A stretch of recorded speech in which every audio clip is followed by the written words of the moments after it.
nerdy.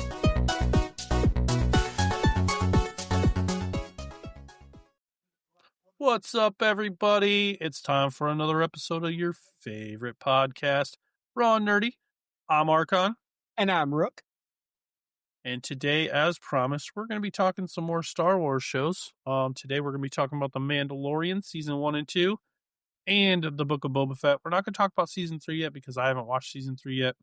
I tried, but we only had like 2 days in between, and I had to work half of one of them, so I didn't have time to watch all of Book of Boba Fett and Season 3 of Mandalorian. So we're only going to do the first 2 seasons and then Book of Boba Fett. That sounds fair. So we'll be talking about Mandalorian seasons 1, 2, and 2.5. Kind of, yeah. But first, how was your 2 days? Mom, my 2 days? Oh, yeah. Well, it wasn't that bad, actually. So, as most of y'all know, we recorded really close to each other, so there wasn't a lot to do in between those 2 days. I rearranged my office, as you can see behind me.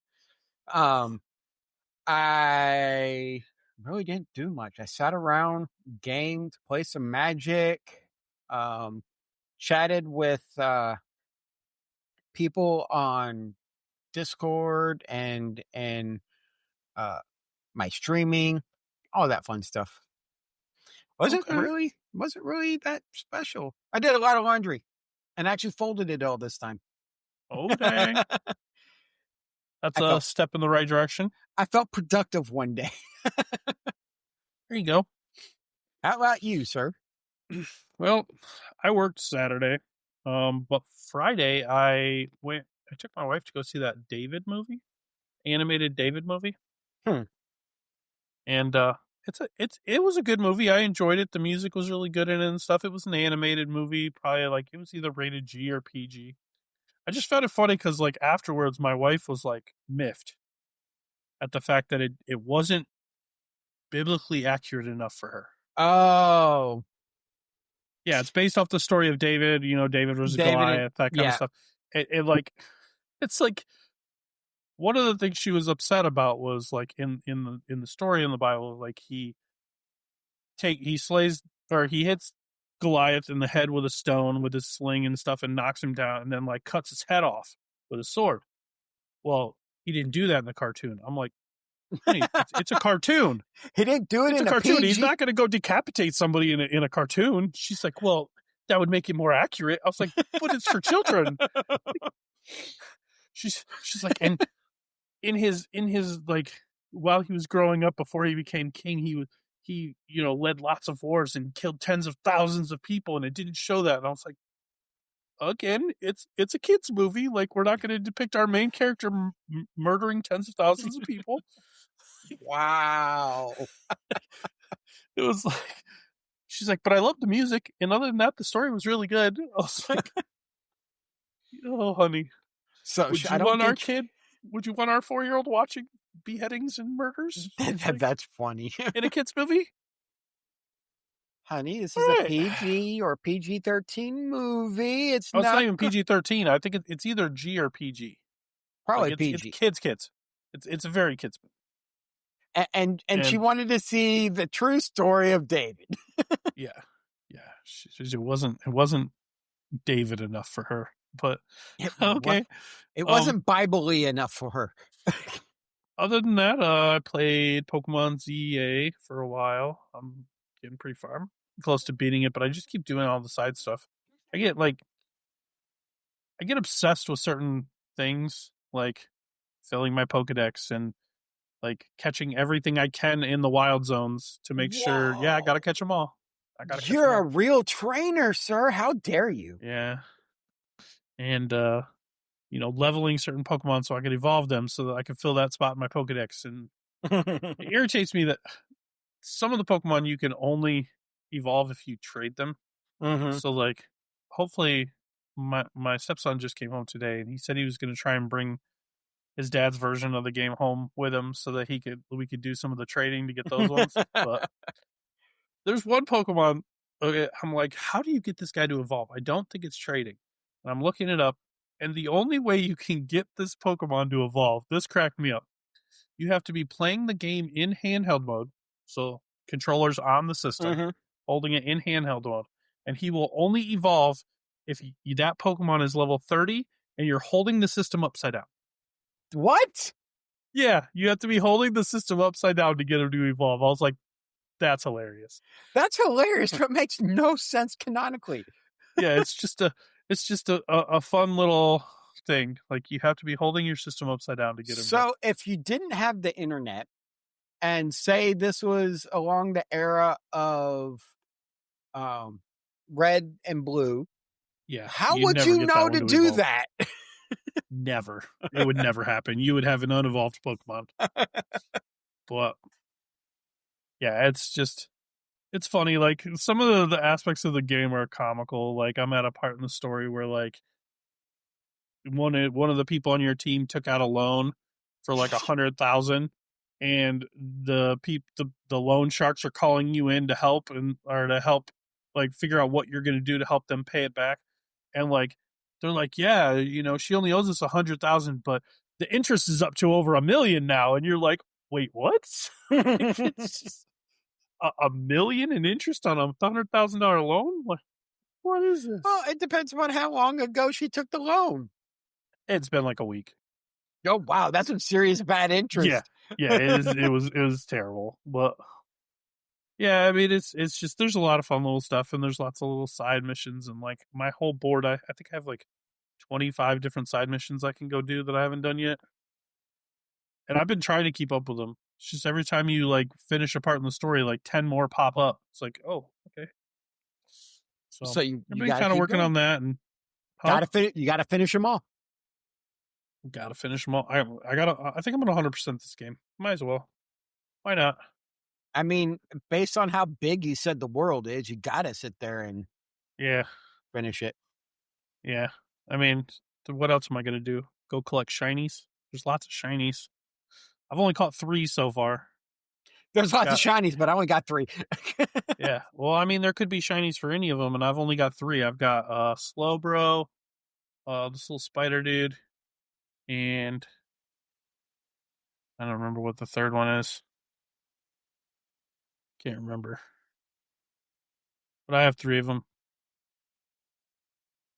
But yeah, my team's pretty stacked. I just evolved my Dratini to a Dragonair now, so Dratini, my Dragonite. favorite Pokemon. I got a Dragonite. Sorry, Oh, my Dragonair to Dragonite.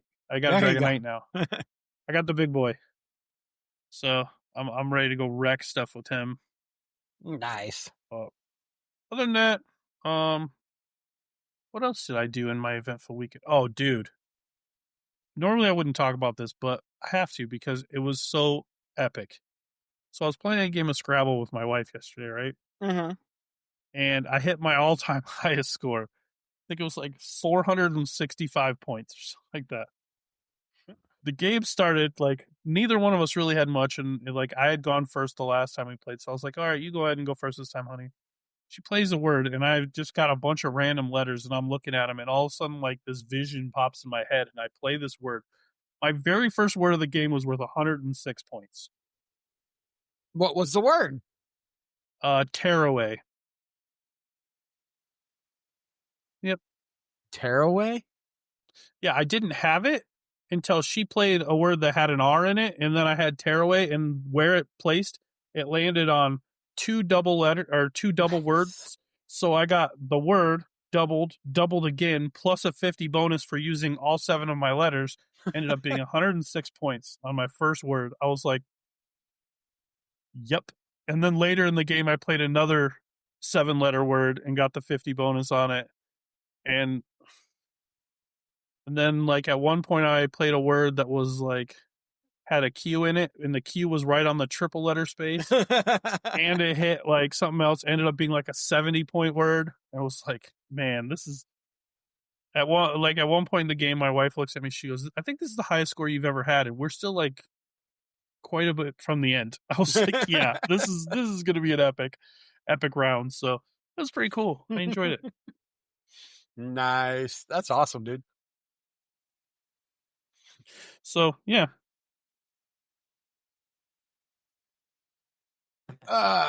So It sounds like you had a really good week. 2 days, really good 2 days. Yeah, That's was a good 2 days. That's a very busy 2 days compared to I mine. know. I mean, you got a lot of gaming in. I didn't really get much gaming in. Dude, I did for I a spent week my and- whole day today watching Book of Boba Fett, so I could have this discussion today. So everybody knows that I have my TV on at all times while I'm in my office because I have to have a distraction off to the side. I will run my shows while I'm gaming and have that over there. Okay. Yeah, I wasn't doing that. I was trying to focus on it because I didn't want to miss stuff, and I wanted to have stuff to talk about. And you're gonna be surprised. Yeah, it'll be a pleasant surprise. So, Mandalorian season 1 and 2. Let's talk about that one first, obviously, because chronologically that's kind of the way the shows go. And I'll be honest, it's been a while since I've seen the first 2 seasons of Mandalorian. I remember what happened, and I remember the gist of it. I remember that out of every Star Wars show on television or any of the TV shows for Star Wars, in my opinion, Mandalorian season 1 is the best out of all of them. Of the live action shows. Yeah. we'll throw that caveat in there. Put that caveat in there because nothing beats Clone Wars or Bad Yeah, Batch. I was gonna say because I forgot about Clone Wars for a second there, but yeah, out of the live action shows that have been made, I think Mandalorian season 1 is the best.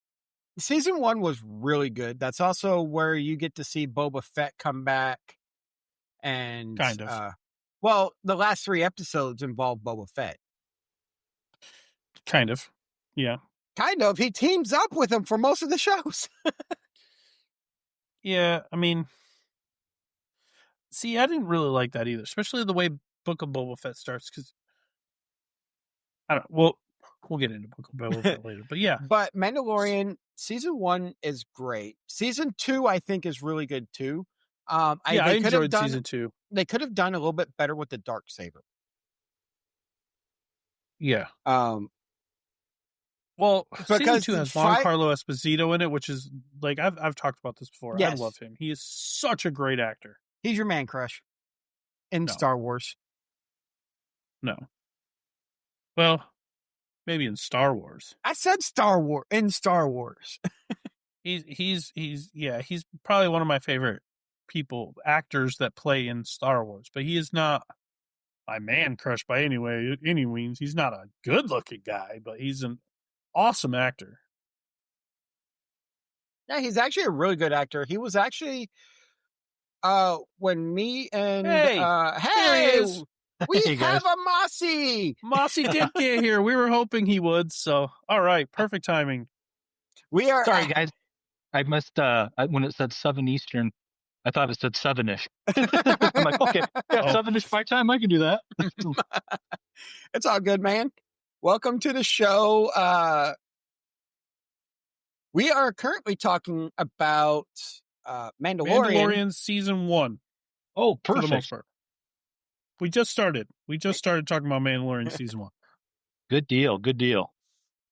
Yep. I like out of all the Disney series, I could say Mando is probably my second favorite.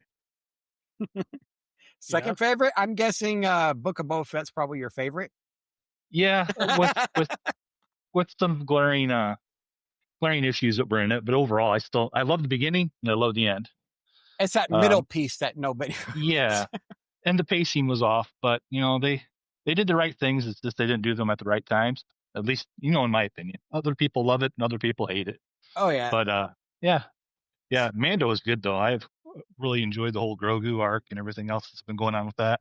Now, when it comes to Mando season 1, I really like it, and I really like how they portrayed Boba Fett in that one. Yeah, he's a no nonsense kind of dude, that's for sure. And that's what I was expecting more of. The one thing about Mandalorian that I don't like, and shoot me for this if you want, I don't. I hated it when I was, and the one chick, what's her name, Pelty or whatever, the chick that builds his little shipbuilder chick on the little weird chick on Tatooine. Yeah. She says it best. Grogu is a stupid name, dumb name. That's a terrible name. When he was the child, fine. You have two canon characters of that species that is unknown, and they're both Y names, like Yoda and Yaddle. 2, Yoda, Yaddle, and then you're gonna give him Grogu? What is that? I'm blanking on the guy's name, but the one that was in Knights of the Old Republic, the first game. Yeah. There was that Jedi counselor who was in that game, but I'm blanking on his name. It was Saddle or something. It was something bizarre. It's a while back. But yeah, Grogu does not. I don't know. It does not roll off. Grogu doesn't fit. Yeah, it doesn't fit the species like. All right, hold on. If we actually add Knights of the Old Republic, you have a Master Vandar Toker. That is Yoda's species master in Knights of the Old Republic. Vandar. That's a cooler name than Grogu. Right. Grogu sounds like something you step in. Yeah. Or like something you hawk up. Yeah. I just hawked up a Grogu. Got a bad case of Grogu today. Got to miss work. Yeah, I just don't like that name. Like, other than that, like honest. Everything else about the show was great. I liked when he was the child. Mm-hmm. And now apparently he's the kid. I do agree with the fact that I don't like that name, but at least they gave him a name and we didn't just call him Baby Yoda forever. Yeah, he was just Baby Yoda forever. I liked Baby Yoda. That's what everybody was calling him, that's for sure. Not the child, Baby Yoda. Yep. So I actually enjoyed how they did Mandalorian season 1. The story arc actually flowed really well. They didn't rush anything in that one, in my opinion. And I wish they would have kept that philosophy with other shows, but not to the extent of Obi-Wan. Yeah. I kind of hate that they took real life politics like into account and got rid of Gina Carrera's character, because I really liked her. She was one of my favorite characters. Like, she was awesome. Dune, she was really good. Yeah, whatever you think about politics, I don't care about what the actors believe outside of work. I like how she portrayed that character. Yeah, it was great. It was a great character. Mm-hmm. And to have it just like disappear sucked. It did. Yeah. You know, and Mark Hamill's kind of been on the opposite end of things as far as stuff that he has said politically, and he's never really caught any fire for it. So it's because Mark Hamill's Mark Hamill. Right. He's iconic. Yeah, but still, just the same. You can't penalize one person for it and not the other. True. I mean, I agree with you. It's too bad the actors union didn't come to bat for her like they do for a lot of other things. But that's political talk I'm not going to get into, but I have my thoughts on that one. Yeah. So, hey, speaking of Mark Hamill, you guys want to hear a cool Boba Fett fact? Sure.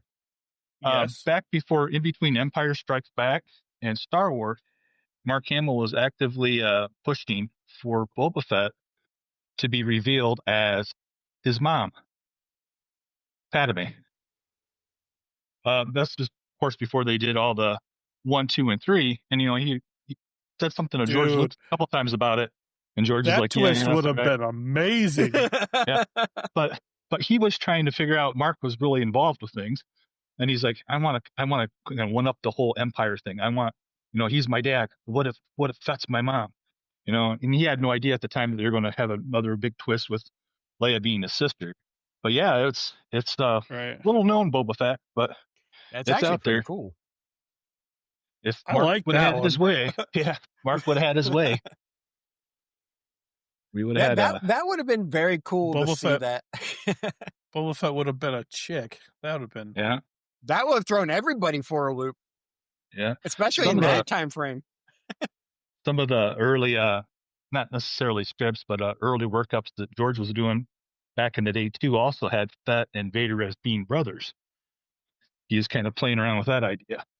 Well, So, think about that reveal when, like, you know, Boba Fett's working for the Empire, working for Darth Vader to catch Han Solo and stuff, and it turns out that, like, it ends up being his, like, ex-wife, basically. yeah, basically. Yeah. Like, that reveal would be amazing. I mean, it was technically his wife. They got married. Yeah. So that would have been funny. But yeah, that would have been something kind of cool to see. It'd be what did that about when I was a kid? I remember. Oh, Metroid, when Samus is revealed as a she, and you're like, Oh, yeah. wow, I'm playing that. oh yeah. Well, and that dude, that would have made the whole, like, Mandalorian, how his new ship is a Naboo starfighter, like, that would have made that even cooler because, like, Yeah, it would have played like into that. a throwback. Yeah. Oh yeah. So Mandalorian season 2, what did y'all think about that season? I liked it. Go ahead, Arkin. I was just gonna say, same thing. I liked it. I enjoyed it. Like, the one thing that stands out in that season and always will be is the very last scene where Luke Skywalker shows up and just comes in and just wrecks all the droids on his way in and gets through the wall, and they're all scared. And then, like, as soon as he landed in an X-Wing, I was like, that's Luke Skywalker. Yeah, that's Luke Skywalker. I knew it immediately. And when you see the hand and you're like, yeah, that's Luke. That's Luke. What I really liked about that scene was it almost looked like genuine fear that Moff Gideon was showing when. Oh yeah, he was terrified because he realized who it was when the lightsaber came out, and these really BA droids were out there, and they just get crumpled, sliced up. Yeah, he's just thrown through the air. Everything. Yeah. Yep. That scene was epic. And honestly, even in Book of Boba Fett, like, every time they showed Luke and stuff, that CGI is on point. Yeah, that's what I was going to say. You could not tell that it wasn't, an actual actor. The things that they're capable of doing right now. Well, with Carrie Fisher, back in the Star Wars movies after, when she's aged up and even aged back when they did Rogue One, yeah. It's a remarkable deep fakes they can do now. I mean, when you Grand Moff Tarkin, I was like, when I saw that, I was like, I thought he's dead, and then I was like, wait, that's CGI. Holy cow! Like, I was shocked at how good it was. The only way the Mark Hamill's on point. The only way I could tell Tarkin was CGI in that one was the fact I knew he was passed, but the fact that the eyes never stayed focused on one thing for too long. So that's what gave it away to me. But it was like, but now they've even fixed that. Now they fixed that. It's great work with the CGI, which scares the crap out of me. But I mean, worst case scenario, they could always got Sebastian Stan to come play the role. I mean, he looks almost identical, like, to Mark Hamill at that age. So I would love to see him fill in and them do a Luke Skywalker. And actually introduce Mara Jade into the universe. That would be cool. That would be cool, especially if they, like, bring like they could do like after Obi-Wan, like, as Luke gets bigger. Yeah, that'd be kind of cool. They could originally how Mara Jade was like an assassin for the Emperor. They could tie that into Jedi Survivor, because you got the one guy who's I'm blanking on his name right now, but he was the Joker in the old Arkham show. The redhead guy, what's his name? Yeah, I can't remember his name. I know who you're talking about. Yeah. You got him to actually do a spinoff. I don't know why they're sitting on their hands with that one, because he's a really good actor for one, and the transition from the role that he'd be playing versus the character, they're spot on. I mean, it's the 1-to-1. It's basically him that they mocap and everything else. So, man, that'd be kind of a nice spot to insert Mara Jade. Have her kind of hunt down Cal Kestis and see if somehow they mixed it in with Luke or something. Yeah, they could do like a show that takes place like after Mandalorian and stuff like that. Because I mean, you got Luke right now in Book of Boba Fett and stuff, and like just have him be like a little bit older and have Sebastian Stan play him and have Ahsoka be in it, and See, Like- here's what I think that I would like to see is you hear about Luke Skywalker's training of Ben and stuff. training of Ben and a new young group of young Jedi. I Mhm. would actually like to see the story leading up to and during that period. And that could be good. ends with Luke going into isolation because of all that. Mm-hmm.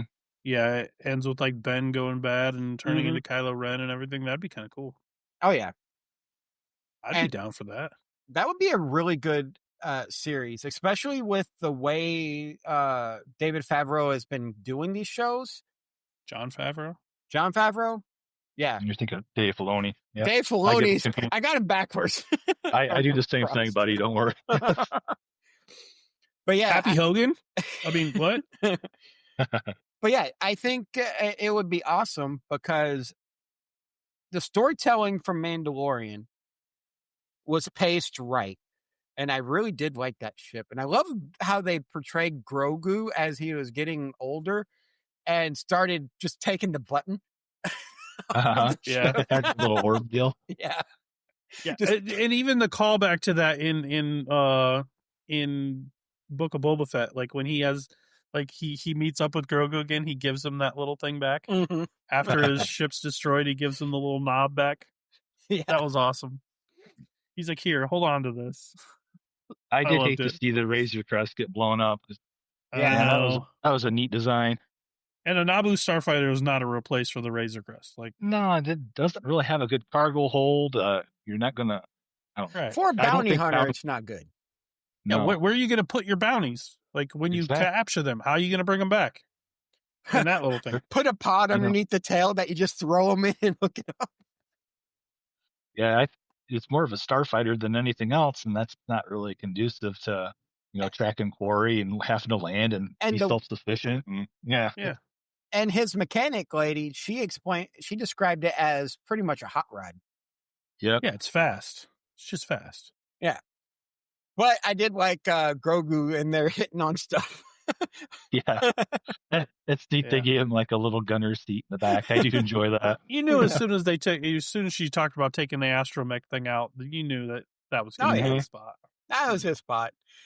That's gonna be his spot. So we're all in agreement Mandalorian's good. Let's roll into the Book of Boba Fett. Because Let's we do it. all have things to say about the Book of Boba Fett or Mandalorian Season 2.5. Well, I just watched Yeah, it yeah. today. I watched the whole season today. Of Your Book of Boba Fett. recency, you have the recency bias, so you're perfect. Yeah, I was going to watch it yesterday, but then it was like after I got home from work and I fell asleep. So I watched it today, the whole thing. And I don't hate it anymore. I actually really enjoyed it watching it, especially all the way through.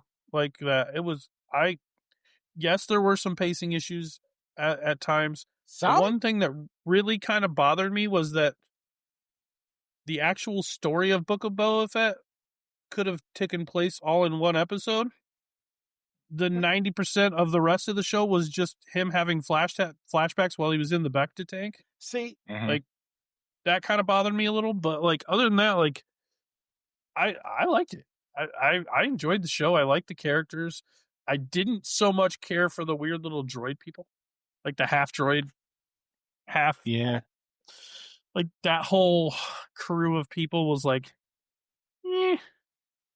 Yeah, the Vespa scooter tribe I was kind of on, but Yeah, running around in their little Vespas, and they weren't convincing at all as no. warriors. And like the one, like I did have an issue with the final fight, like when he took off and went and got the Rancor and came back and just started smashing everything, like the city. He's like, "Oh, we can't let the city get too destroyed," and then he just he releases a Rancor in the city to destroy everything. Like, why didn't he just go grab his ship? It would have been just as effective if he went and grabbed Slave One and brought it back and just like shot the big droids with Slave One. true. Like, I feel like that would have been just as effective as the Rancor. Maybe Yeah, even more Rancor so. was pure. Rancor was pure for cool factor, I'm sure. And Yeah, it was I'd be- sweet. The rule Yeah. of cool. Yeah, I mean, Plus, it was you sweet. needed you needed some kind of thing with Cad Bane for, boots on the ground to kind of show their duel in that fight. Because Cad Bane, did you get a chance to watch any of like the Clone Wars or anything yet, Archon? Oh, I've seen the whole Clone Wars series. I know about the cartoons. It's been a while. Like, I haven't seen it since like probably 8 years, but it's been a while. Yeah, because Bane took Boba under his wing right after Django died, just so he could say he that, kind of trained him basically. Yeah, and he wanted to end up killing him, so he's like to prove that he's the best. Like, I'm going to take this guy, I'm going to train him because he never got a chance to really take out Django, and then I'm going to kill him, and I'm going to kind of cement my spot as He's top of the playing totem the pole. long game. Yeah. But it was, and man, when you talk about a lot of people was divisive how Cad Bane looked. I thought Cad Bane looked excellent. He looked awesome. I mean, it was a good translation. I thought he looked good. It was a good translation. I thought he looked good. It was a good translation from the animated series to real life. They did a great job. The one thing about him that I found kind of ironic was when he delivered the whole little, like, when he went to, what was it, Freetown or whatever they called it, and killed the one dude. Like, man, how do I forget names when I just watched it today? Cade? Is that his name? Oh, the guy who was wearing the armor before? Who wasn't wearing, the guy who was the sheriff of the little the Freetown. Marshal. Like they call him the Marshal. Yeah, when he went to go kill him, he told him to keep his nose out of other people's business, and as he's saying it, he has no nose. I thought that was a bit ironic. I was like, oh yeah, the guy with no nose telling you to keep your nose out of things. Jealous much? But all right, so here's my issue with the Book of Boba Fett. I enjoyed parts of it, and we won't talk about the episodes that entailed the Mandalorian because those are actually pretty good. We're going to focus on the actual story of the Book of Boba Fett, and that is what bothers me on how they paced this entire show. This show should have been written as a 2 or 3 season show. Because it made no sense as to why he went from being in the Sarlacc pit to Sarlacc pit. Wow. The Sarlacc pit to going to wanting to be a crime boss with no real good transition as to why he wanted to do that. And the reason why I say this is because at some point during that period, he is actually running around bounty hunting, because in Jedi Survivor, if you do the bounty hunts right in Jedi Survivor, he makes a guest appearance hunting a bounty hunter. So, well, to that, because I did just watch it today and it's fresh in my mind, it does actually explain why he becomes a bounty, or why he decides to be the crime boss. I get they explain why. It feels like they rushed that story. They should have paced it a little bit slower, had him go back to being a really getting his name back out there, and then switching They rushed over. it because it was all just memories. Like, he was already the crime boss through the whole show. It was just flashbacks. So they just kind of jumped through the flashbacks. Like, in the very first episode, he's already sitting on the throne. He's already the boss. And he's just trying to establish himself as the boss. But in the very first episode, he is the boss. He's just in his little Bacta tank healing himself, and you're seeing a flashback of him getting out of the Sarlacc pit, meeting the Tusken Raiders, and going through it. It should have been a series, in my opinion, starting with him coming out of the Sarlacc pit, getting back into the swing of things. Instead of being the memories. Yeah. I agree. Like, and the memory thing was bothering me. And it made it seem like the story was rushed. They don't really get into how he changed personality wise. Yeah. The more like because even in his crime boss role, he's more of he's the protector of that town, more or less. He's taken a protector role instead of a hunter role. What led him to switching his philosophy and all that? Especially when in Jedi Survivor, you see him as a hunter. So, well, he talks about that a little bit. Like, it does talk about that in the show. It talks about it. It doesn't really him explaining it in a few sentences doesn't really explain it well enough for some people to comprehend. I think what they try to do is by kind of showing how the Sand People take him in at first as more or less like a slave. And then he works his way into their society. He gets exposed to society.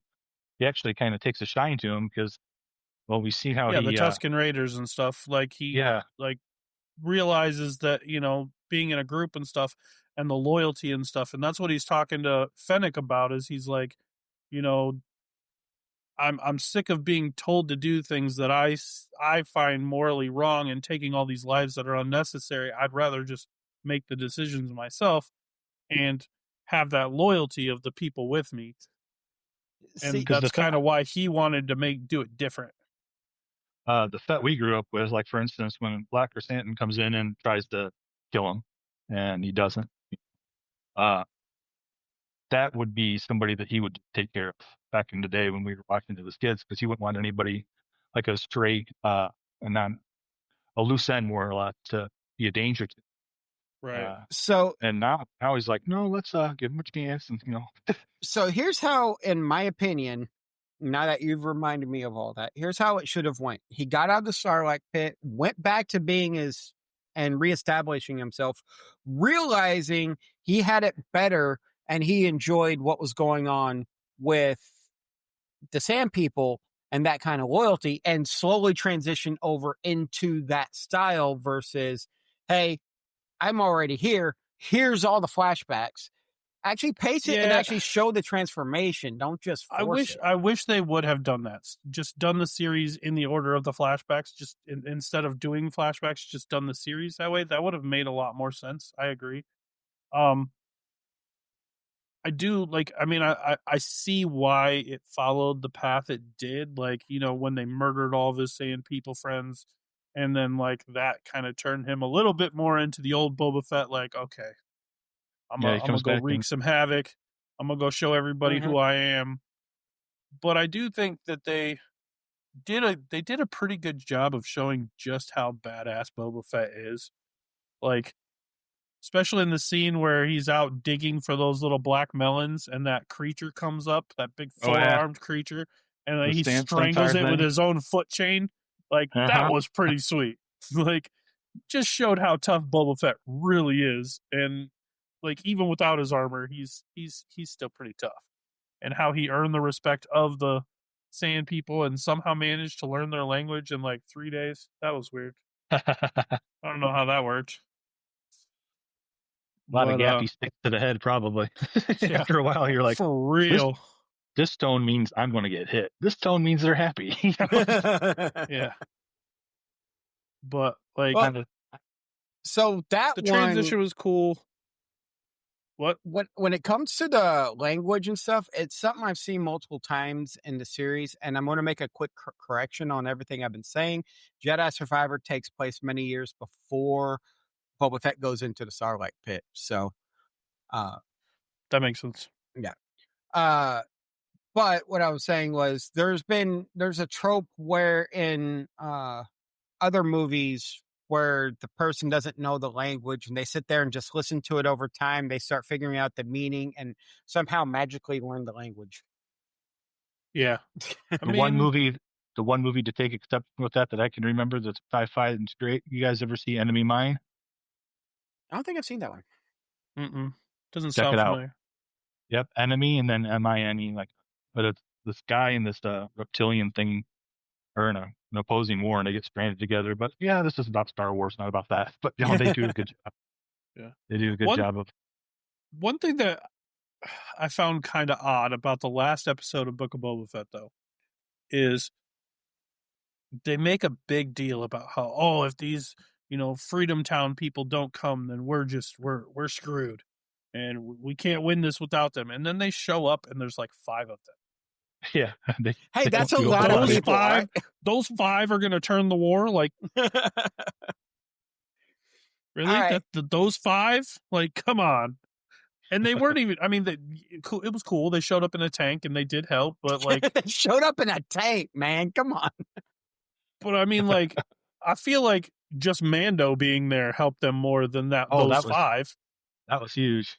All right, so here's another take is I want y'all's opinion on this. Why do y'all think they added a full Mandalorian scene in the Book of Boba Fett? Because that to Like me, the full episode? the full episode that was nothing but the Mandalorian. I think it was like a way to like lead into like him joining them, but I don't think he needed a whole episode to do that, which No. that did kind of throw me off because literally it was the whole episode was about him. Like she's like, I know somebody who might be able to help, and then like the whole you hear the Mandalorian music, the little whistle thing, and I was like, oh, Mandalorian, and then like literally the whole next episode was just about him. I was like, my whole stance on it is a lot of the people were kind of calling Mando like Boba Fett light. Well, not a lot of people, but a lot of Fett fans were, and they're like, oh, this is, I don't know, they would rather have had. They're the same ones that actually hated Book of Boba Fett too. So I don't know. It might have been like a jab at them. It could have been. I'm not sure, but it didn't seem to fit at all. And it's like, why is this should have been handled in another series? But I don't think those two series were going on at the same time, and I think they needed some way to get Grogu and Mando back on Book of Boba Fett for the finale. The thing of it is, though, is that did it have to be a whole freaking episode? It could have. It could have been like the whole scene with him going and like doing the bounty. Yeah, the whole Mhm. scene with him going and chasing the bounty down and then coming down, and then like the scene with him and the other two Mandalorian people, and like that whole part was unnecessary. Yeah. Like all it needed to show was like him coming back to Tatooine, to try and get a ship and stuff like that, and hearing that Fennec was looking for him or something like, or him that's doing all we needed for a lead up, or him doing in the middle of that bounty, Fennec saying, "Hey, I need you," and then him going there and then immediately involving themselves with Boba Fett versus a whole episode on the Mando. I get it. Like there was other things they had to set up. Like he had to meet those other two people so that she can melt down the spear to make the armor, so that Grogu could have the choice between Mandalorian or being a Jedi. I think he chose wrong. He should have chose the lightsaber because that would have been sweet.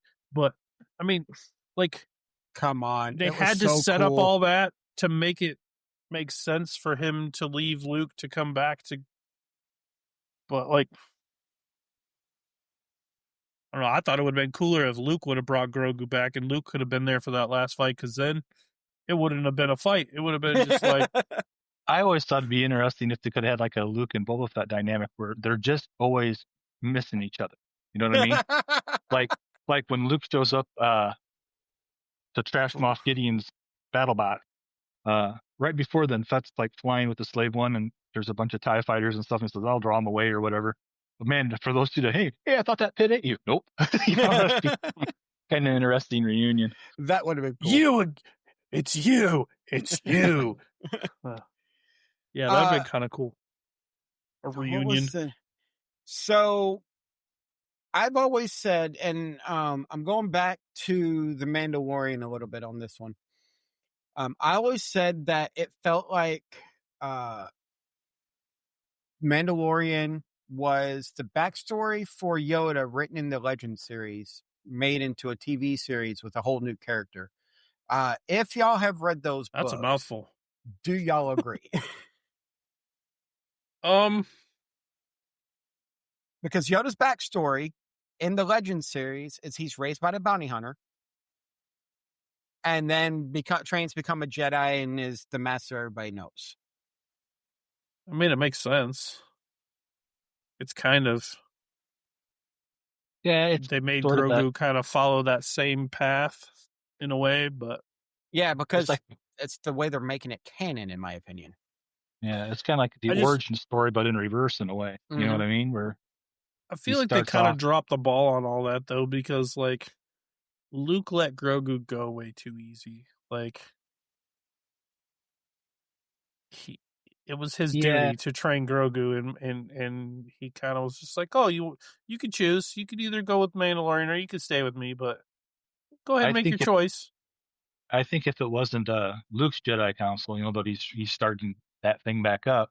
If it would have been the old one, it was He wouldn't have had a You know, choice. yeah, it would have just been, nope, I you're going to think be more or less. I think Luke was trying to do that. Let people make their own choice situation instead of saying you're force sensitive. You need to come with us type thing. Yep. Right. I did like how like they're like, what are we gonna do about this rampaging Rancor? And like Grogu just walks up to him and just puts him to sleep. Then goes and lays next to him, cuddles up next to him. And Like, then goes to sleep. yeah, it's like, oh, okay, well, that problem's taken care of. That is something I do like about the way they did Grogu, showing how young he is for his species. Is that every time he does this big thing with the Force, he gets tired. Yeah, Yeah. he's He just has like, to, oh, I'm gonna go has sleep to now. eat, has to steal cookies. Get the I sugar know, out of right? them. Eat frogs. Or eat the frogs. Eat Yeah. the frogs. Or eat those eggs. That one. He eats a lot of stuff. Yeah, he's a hungry little guy, man. That's Hey, Grown awesome. boy. It's that Force, man. It takes it out of you. Yeah.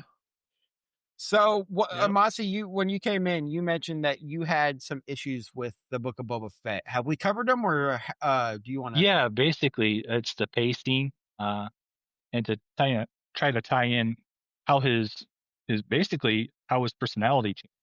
Mm-hmm. You know, because you got I would like to saw also a little bit with the experience inside the Sarlacc pit. You know, it just kind of shows him Oh tearing yeah. his way out. Yeah, but Right. and there's kind of a stormtrooper body down there too, which was kind of weird. But anyway, Well, I mean, it ate uh, stormtroopers too in that same yeah, scene where he yeah, gets eaten. but I get my thing was like he came out the side in the middle of the desert though, instead of like The coming mouth. right out the mouth like you would have thought he Mhm. would have. yeah, It's almost like the Sarlacc pooped him out. And he was already he was getting partially digested. That's why he had all those scars and all that Mhm. stuff that he had to heal Mhm. himself from in the back to yeah, take. that's why he's doing the whole back to dive. Yeah, uh, I liked how Legends kind of handled the whole Sarlacc thing, where that in the Legends books, the Sarlacc is sentient, where it's talking to him and while it's digesting him. And the thing with the Sarlacc is it's kind of almost like a collective intelligence where whatever it dissolves, it somehow gets its memories. And Hmm. uh, it had dissolved a Jedi. You know, back in the day, I don't know if Jabba or somebody had tossed them in there, but you know, it was like talking to Boba about all different things like that. When Boba comes out, the Sarlacc's still alive, and uh, he ends up revisiting it every couple of years with the Slave One and just doing like a low orbit or in orbit burn right over top of it and hitting the thrusters and kind of cooking it a little bit, portioning it back. So he kind of gets the nemesis with the Sarlacc. Yeah. Uh, but but yeah, That's funny. it's really kind of interesting how they handled it versus Legends, where it was just more or less, yeah, this is a big pit that's going to kill most people, and you got out of it, yay. Mm-hmm. Whereas with the Legends, it was a big freaking deal. Yeah, And also, I do wish they would incorporate some of the Legends stuff a little bit more, because I think the Legends had a lot of good backstories and a lot of stories of Boba Fett himself. They could do a really good job if they use some of that stuff, because they're slowly tapping it. I mean, they've got Thrawn, and you guys ever read that Death Troopers novel? That's kind of with the dead stormtroopers. It's sort of like that in a way. But yeah, Death Troopers is a pretty good read. I have to read that one. I don't think I haven't read Yeah, that one. it's short. It's just a standalone book. You probably tear through it like with an audio book or something like that in a day's time. But it's really good. Okay. Yeah, when our episode that we filmed are recorded on New Year's comes out tomorrow, Yes. you'll hear a little more of my opinion on the whole Thrawn thing. Oh yeah. He has issues with Thrawn, and I have Well, issues from with Thrawn. Ahsoka. Yeah, it's Yeah. tough to match up to that book or those books. I guess that 'cause those Yeah, it great just in back in the Ahsoka day. he makes no sense. Like, Yeah, makes no sense why he talks and people are like, "Yes, I'll go die for you." It's like, Yeah, especially the ones that have all these mystical powers and could just like snap their fingers and turn him into a frog. Like, why are you taking orders from this guy? It they makes had no a sense. they had a really well defined series with Thrawn. The New Jedi Order was good. There were a few overlaps that were from other writers and other series that you had to work your way around, and that's part of the reason why they made the expanded universe Legends. But Mhm. at the same time, they could have taken more from the New Jedi Order and from the Thrawn novels and did it that way instead of having Ahsoka lead into Thrawn and Yeah, Ahsoka whatnot. just kind of leads into Thrawn in the middle of Thrawn. Yeah. Like, you're supposed to just know who this dude is and how bad he is, but Well, Yeah. because you have if to you watch haven't watched Rebels. this stuff before, if you haven't watched this stuff before, you don't know that. Yeah, Thrawn kind of needed his own thing. I think he should have had his own series. Yeah, Like, and it should have been a closer to 1-to-1 from the book too. Like, when you're having a standalone series like Ahsoka, you have to like not start in the middle. Make a series that is about the other side instead of just the Jedi side point of view. Do a series that's focusing on just Thrawn and what led up to everything he has and what he does. Because even it kind of does a disservice to the identity of both shows when they're kind of packing them in together like that. Yeah. It's because I mean, in the shows feed different audiences. Like, Rebels is an animated show that most that's more the kids are gonna watch it, things like that, and then the adults come in and they watch Ahsoka and they're like, oh, I was supposed to watch this cartoon before watching this for this to make sense. That doesn't see, for me, I watched Clone Wars. I still got to finish watching Clone Wars, but I love Ahsoka is one of my favorite characters. Then I read her novel.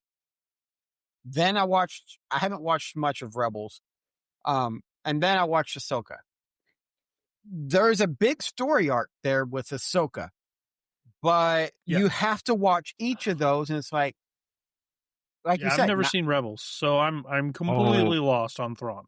I've never seen Rebels. I watched Clone Wars a long time ago when I was much younger and watched a lot of the Star Wars cartoons. But now, like, as an older adult, I haven't watched as many of the Star Wars cartoons. Like, I've never seen Bad Batch either. Have either of you, at least maybe you like the snippets on YouTube or whatever, saw Obi-Wan and Maul's final fight?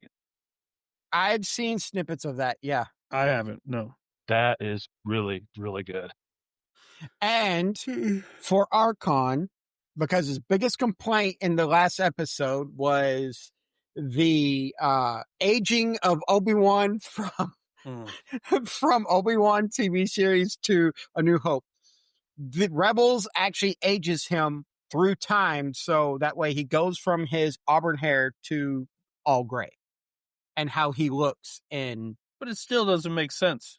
He goes from like 47 years old to like 86 in 8 years. Well, the character looks 86, but he's only 67.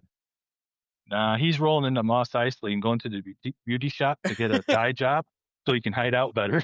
He's like, Vader knows I'm alive now. Okay, so even if he's only 67, that's okay. In Obi-Wan, he's like 47. Yes. And Leia's like 10. And then 8 years later, he's now 67. So he aged 20 years in 8 years. We looked this up last time. Yeah, we did. And we talked about it too. Doesn't make sense. Oh, the timeline's problematic when they started throwing in all the Disney back shows, because I think some of them were. Well, that's what I was telling Rook. That's what I was telling Rook in our last episode. He's 48 in Kenobi, 55 in Rebels, and 57 in A New Hope. He's not 57. That's the 57. Age of the character. There is no way he is 57. There is no way he is 57. He's 7 years older than I am. And he looks like his age. He is an old man. He is geriatric. Hey, at least the Mandalorian. So, what do y'all think they're going to do with the Mandalorian Grogu TV show? To throw this back onto the topic of the show. Yeah, that's what I mean, movie. I look for them, because you know how Yoda species is so rare. Mm-hmm. I look for them somehow tying the fact, because you know how I can speak. The geneticists were part of that whole series. Mm-hmm. They're going to try to bring in the fact, I think, that maybe he's a clone of Yoda, which I don't understand, because when Yoda went to be one with the Force, you think everything would go be one with the Force? No, I guess there's Yoda dandruff or whatever else might be floating around out there is just like His poof and Yoda gone dandruff. because, yeah. Well, maybe they had a blood But sample from when he was in the Jedi Temple. they could have maybe something, but I think DNA that's going to be samples. I think that's going to be the reveal that kind of fold into with what Rick was saying about the whole origin of the Yoda story. That Then we were right all along. He is Baby Yoda. that would be epic. I'm thinking they're going to focus more on I don't know. I hope they actually focus more on Grogu's what if they tried going in this route, cuz this is a change of my thought process in the middle of a show. What if they actually went and started looking for Grogu's family? That could be Because he's a baby. Totally. Well, didn't they say he's like 20 or something like that? 50. He's a baby. Yeah, he's a baby by that standard, but he's 50 years old. But when 900 years old you are, look as good you will not. Yeah, their race ages very slowly. Well, here's the thing, though. Okay, if he's 50, he's training with Luke, who's in his 20s-ish. That means Yoda just died like maybe 10 years ago. He could very well be Yoda's kid. Oh, yeah, because the whole fade away to the space standard or everything else, it wouldn't have happened yet. Find out. Yoda would have just died like a few years ago. Like, Yoda was still alive when he was born. Yeah. Because this takes place. Whatever happened? Well, I guess I don't know the lore here. Whatever happened with Yaddle?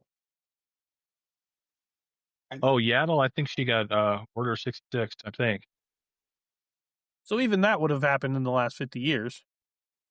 So he could be Yoda and Yaddle's kid. In which case his parents are dead. I don't think so, unless Yoda was bucking the Jedi code, because they said no romantic entanglement. Yeah, and Yoda was heavily into no romantic entanglements. Yeah, he was really riding Luke's ass about whole even family entanglements. Mm-hmm. Like, well, maybe they're like an asexual race. Maybe they don't need to.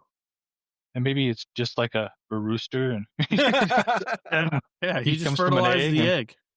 Yeah, the species must continue. He did ride around in an egg for a long time. Yeah, that's true. Yeah, yeah. I'm looking forward to figuring out, which direction they're taking and making their new canon. And it's been a long time. Didn't they say something about for that movie they were bringing Gina back? I thought they did. I hope so. She might be on the IMDb. I know she won the lawsuit. Oh, she did? I haven't been paying attention to the lawsuit. I haven't really either. It just popped up across my feed. I don't know if the lawsuit was against Disney or. Let's see. According to AI, emphasis, this is AI, so it might not be 100% correct. Gina Carano's return to The Mandalorian is uncertain but possible, especially after she settled her wrongful termination lawsuit with Disney in August 2025. With both sides hinting at future collaboration, though she won't appear in the Mandalorian and Grogu movie. Well, it says Sigourney Weaver, Pedro Pascal, Jeremy Allen White, Steve Blum. Oh, yeah. I know Boba Fett's not going to be in it. Well, I shouldn't say I know that it's not, but it could be a smoke job. Oh, it's Curse of the Podcast. I'm blanking on the guy's name.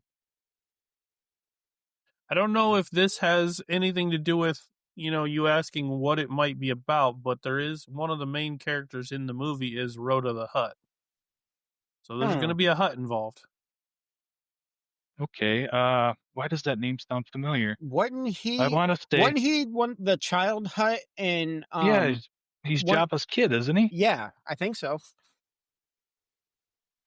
There's an old Boba Fett comic called, I think it's like When the Fat Lady Swings. I want to say he's going after that guy because somebody stole Jabba's kid, basically. That name sounds so damn familiar. Rhoda the Hutt is going to be in it. but I'm reading it right now on Wikipedia. Rhoda the Hutt is Jabba's son, Okay, good. nicknamed Stinky by Ahsoka Tano. Okay. During the Clone Wars, he was the one that was secretly kidnapped by the Confederacy of Independent Systems, orchestrated by Count Dooku. He was kidnapped by Asajj Ventress and taken to the planet Teth. Anakin Skywalker and Ahsoka go to rescue him. After Anakin Skywalker and Tano evaded Dooku, who tried to kill Rhoda and blamed the Jedi, Rhoda was turned to his father. Rhoda was laser present when Baron Papanoida visited Jabba's palace, Ventress to return to Tatooine, and wished to avoid attention from Jabba as she had previously kidnapped his son. And he lived past the Imperial era and into the New Republic era. Okay, so we Makes know sense. that. Yeah. So he's going to be in this one. And he has a history with Ahsoka and whatnot. So, speaking of the Hutts, one last little tidbit on Book of Boba Fett. Am I the only one that felt bad for those guys that had to carry the twins around? Yeah. One would be bad enough. Yeah, carrying 2 Hutts around on that thing, that litter. Oh my gosh, dude. Those guys look like they were struggling. And there was a lot of them, and they still look like they were struggling. So, oh yeah. One book series, since we were talking about it earlier, one book series I would love to see them bring to the TV universe is the X-Wing novels, the stories about Rogue Squadron. Oh yeah, because those look good. Yeah, that'd be good. You could introduce Corran Horn, and you could actually Corran Horn. He's the pilot. He becomes a Jedi later on, but he is a Force-sensitive Corellian pilot. And they can also focus more on Wedge Antilles' story, because I want to know more about Wedge Antilles. Biggs and Wedge, man. Biggs and Wedge. Mm-hmm. Yeah, Wedge has been pretty much in them all. Well, not the prequels, but from the originals. Up to the OGs, and Biggs he was at the last one too, when all the ships show up, wasn't he? Mm-hmm. Yeah. Yep. Because I kind of hope they do make another season of Book of Boba Fett, because the book has more than one chapter, so we gotta have more, right? I mean, we gotta have another season. Yeah, I think they can, and I hope they do. They need to expand on that story, because there's a lot to tell now that he has actually came. Now that they respect him and he is their daimyo. Yeah, I would like to see him go find his sister, and kind of actually try to have a happy family kind of thing toward the end. Make the full change up from being just a badass that kills everybody, that came that way in part because he watched his dad get killed in front of him, to having a family life. And I'm a noob. He has a sister. Why does he have a sister? Oh yeah, she is well. How does he have a sister? All the clones were male. Well, there's one exception. They made another one, and she basically is the same as him, where she wasn't genetically aged, altered, or chipped. Her name is Omega. Oh, Bad Batch. She's the female character from Bad Batch. You need to watch Bad Batch to get it. Okay. Yeah. I haven't seen Bad Batch. As soon as you said she hasn't been aged, and I was like, are you talking about the chick from Bad Batch? And you said, Omega, Bad Batch. Yeah. Yeah. Those guys, why am I blanking on their name? But, the long neck slender scientists, their nickname for Boba was Alpha, and the nickname for her was Omega. Yeah, so... and then all the ones in the middle were just... they are Geonosians or whatever? Yeah. Yeah. Her and Boba are the 2 clones that were created that were not genetically modified at all. And I don't think she's actually a clone so much as she is actually a child of well, he's a clone. She's a clone, but how do you get a female clone out of a guy? They just XY, you just do a little bit manipulation kind of thing there, and No, yeah, I mean, know, they can program them to do all sorts of shit. yeah.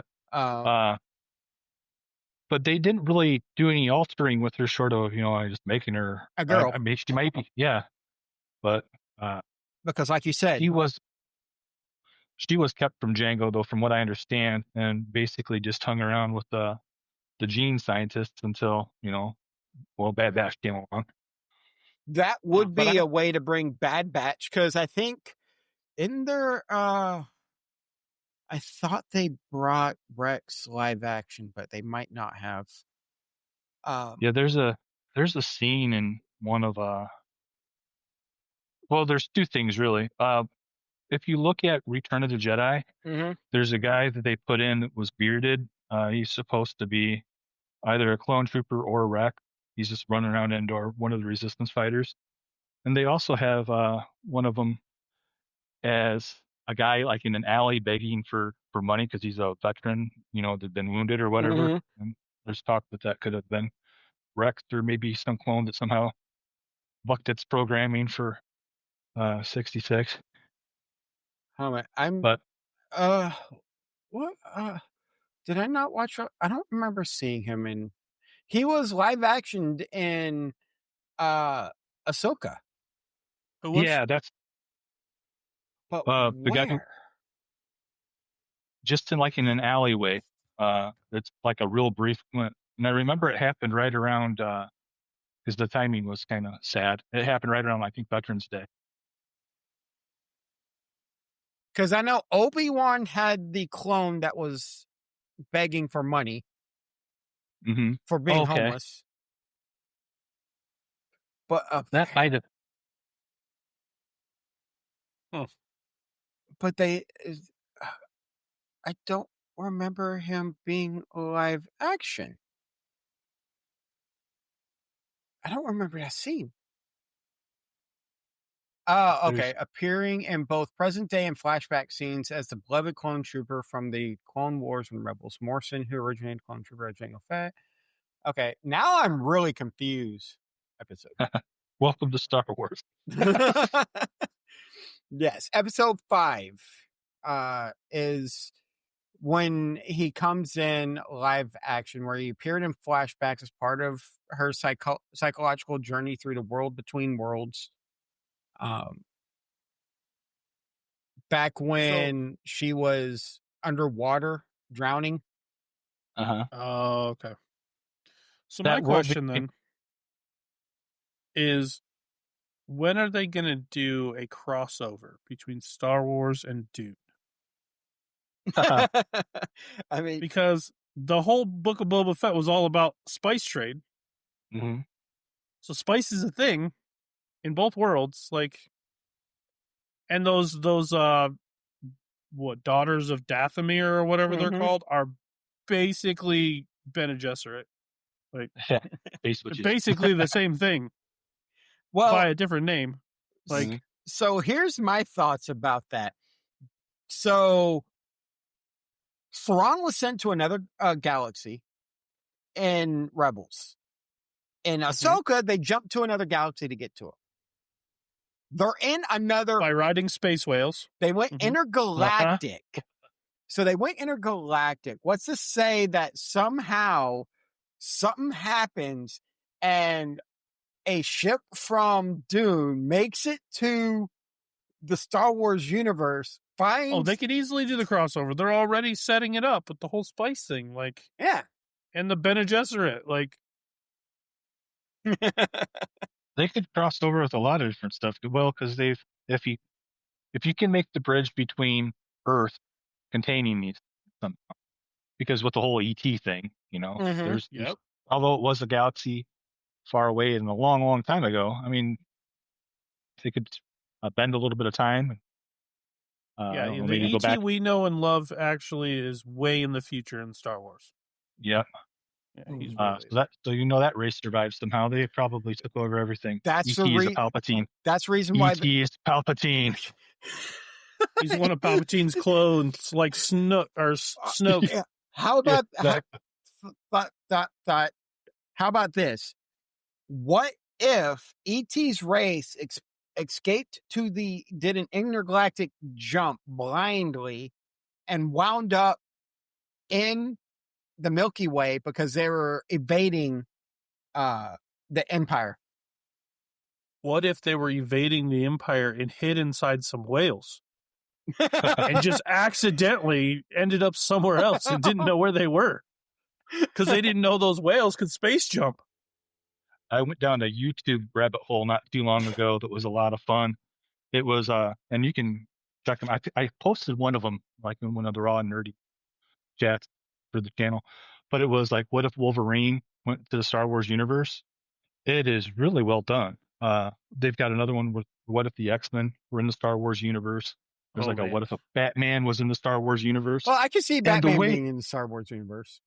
The way they do it too is it's actually really kind of cool because I wouldn't do it justice trying to explain it that way. It's almost like an audiobook in a way. They're a good couple hours long. But yeah, they're really well done. Other than there's a couple points that were, I'm like, almost like, did AI write some of this? Because it kind of contradicts itself and then it announces that it contradicts itself. And that's kind of an AI thing, you know, where it's like, but no, it's really cool. We're kind of going down a rabbit hole right now. I know. E.T. and space whales. E.T. space whales, Wolverine, and you name it. Predator. Predator needs to be in. You know, Disney owns Predator, so how long before that happens? Dude, that would be. How do we know? Well, that means there could be. How do we know the too. Predator race doesn't come from that galaxy? Wouldn't surprise me. I mean, it looks like a race that could fit in that galaxy. Like, I got my Wolverine versus Predator book thanks to my daughter. That was my Christmas present. She got me the whole collection of that's awesome. Series, and then she got me the trade too. So now what I need is a Boba Fett versus Predator. I'll be a happy camper. Am I the only one that noticed that in Book of Boba Fett they started throwing around racist terms too, calling people tailheads? Oh yeah, like I feel like that's kind of racist.